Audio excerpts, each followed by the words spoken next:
Thank you very much for coming in and seeing us today, Mr. Cooper. We're here at Acme Corporation. We're an innovative software company. And I've taken a look at your resume here, and I really like a lot of the things that I see. Now, traditionally, we like to have a phone conversation with somebody before we have a chance to interview them. But we're trying to be a little bit more, progressive. And so we found you on some of the social media networks, and we thought to ourselves, now this is somebody that we'd really like to have a discussion with. So once again, thanks for coming to see us. All right, so let's talk about your product management background. On your resume here, it was a little hard to make out exactly where you've spent your time before. In fact, it was really sort of hard to tell anything about your resume. Could you give me a little bit of a background on what types of products you've worked on and what types of companies you've worked for?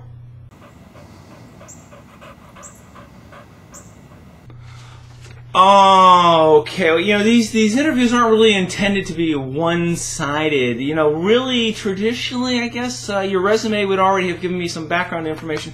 But there's just not a lot on the, there's a paw print, so that's the place to start. So is there something you'd like to tell me about why you're actually applying for this job?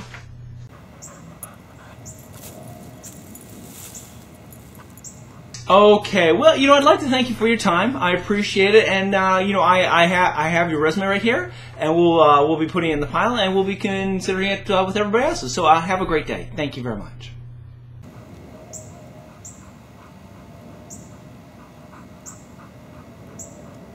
As the global recession starts to fade away, product managers who are searching for a new job are starting to feel some hope, and product managers who still have jobs are starting to get the itch to look around at what other opportunities there might be out there.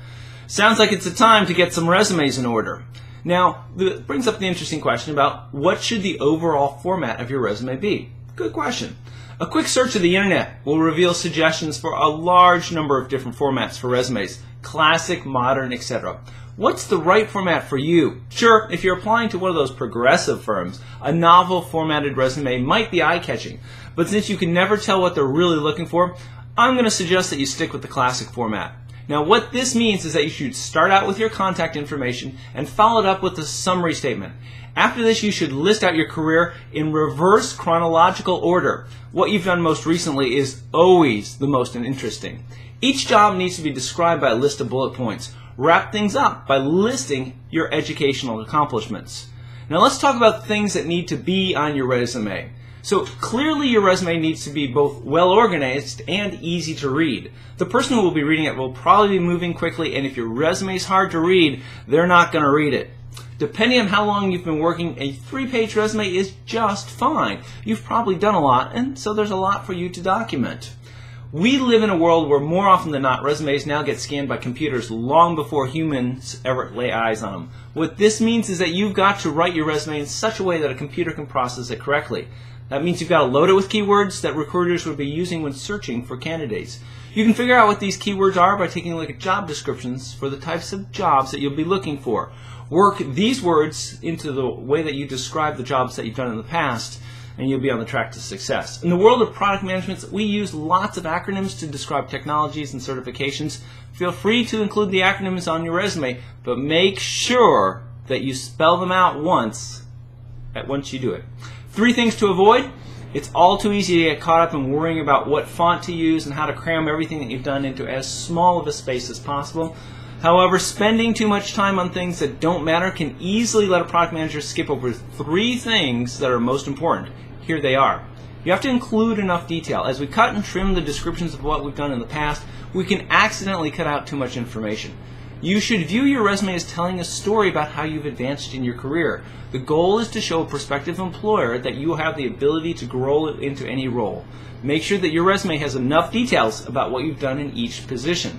Don't be ambiguous. The older a product manager gets, the more likely it is that we'll start to fudge some of the information contained in our resume. Leaving off dates such as when we graduated from college is a common technique in order to obscure our age. Don't do it. If the company decides to hire you, they're going to verify your degrees, and so you should include your graduation's dates to start with. Grammar counts. Those squiggly red lines and green lines that show up when you're typing your resume in Microsoft Word really do mean something. No matter how impressive your past accomplishments are, if your resume is littered with misspelled words or poorly constructed sentences, then that's the takeaway that people reading it are going to be left with, and you don't want that. So where does this leave us? In this age of internet everything, product managers might think that all it'll take to get their next job is to have an account on every social networking site out there. It turns out that the old standby, your resume, is still an important communication tool. Not only does it matter what work experiences you've had, but how you structure your resume and what information you put on it are what will make it work for you. Make sure that you include the essential details about your past jobs, eliminate any ambiguous information, and make sure that there's no spelling or grammatical errors. Every job that you apply for ends up being competition between you and other candidates. In order to give yourself the best possible advantage, you need to make sure that your resume does a good job of clearly telling your story.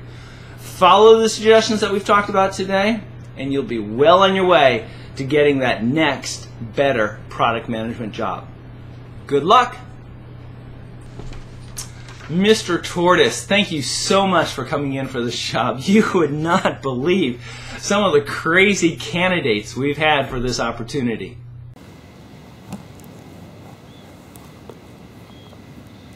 I would like to really thank you for turning in a resume here. Now, it's interesting because I read a bunch of different languages, but I was struggling to make out some of the details on your resume. Can you maybe tell me who you've worked for in the past, maybe some of the products that you've been responsible for?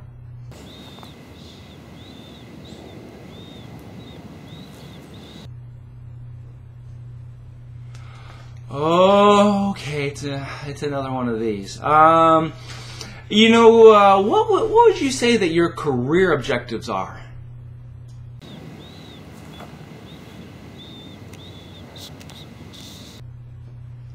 Okay, so this isn't going so well. Man, this is not my day to do interviews.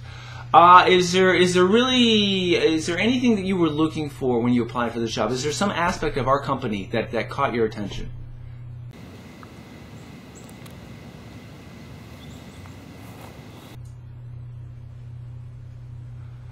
Okay, well, it looks like this. Hey, are you leaving? Wait, the interview's not over. Hey, get back here!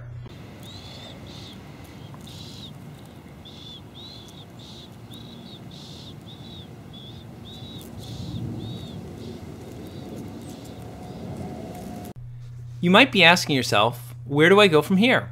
The ability to successfully manage a product is a skill that it takes experience to get good at.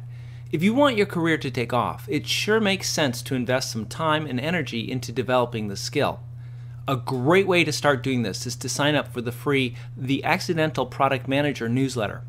This monthly publication is sent to your inbox and is overflowing with tips and techniques on how you can become a successful product manager whose products are the envy of all other product managers. We'll cover how to segment your customers, determine what kind of product they would be willing to buy, how to get your development team to do what you want them to do, how to work with the sales team, how to price your product, and we might even throw in a marketing tip or two. Hey, the newsletter is free, so you can't go wrong there. In the description of this video, you'll find a link that you can click on. Go ahead and click on it and you'll be taken to a web page that will let you sign up for the free newsletter. There's even a free gift in it for you when you do. Thanks for watching this video. Sign up for the newsletter and congratulations on starting your journey to accidentally becoming a successful product manager.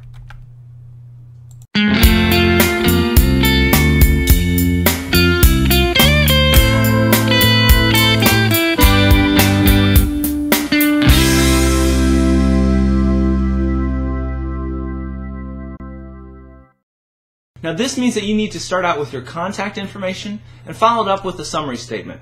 After this, you should list out your career in a reverse chronicle, blah, blah, blah, blah, blah, blah.